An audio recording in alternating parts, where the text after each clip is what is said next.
Salam dostlar. Kimin yoldaşı telefonu yoxlayır? Əslində yoxlayır.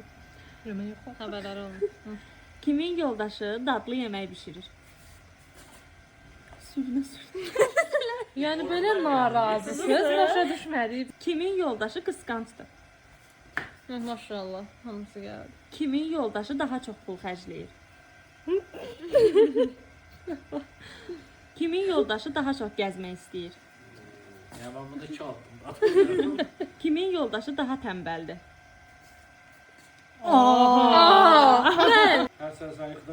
Düzdür. Budilnik mi oyadırmışam məni? Düzdür, eləmə.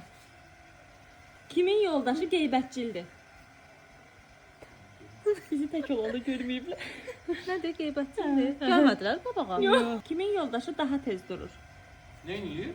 Mən durmuram. Her sen sayıkta. Düzdür. Bastala. Ben de aklıma attım. Haberiniz olsun. Kimin yoldaşını, yəni sizi daha çox əsəbləşdirir?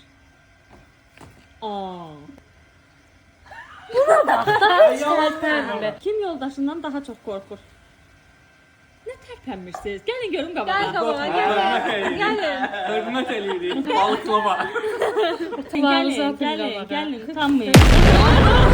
Yalvar.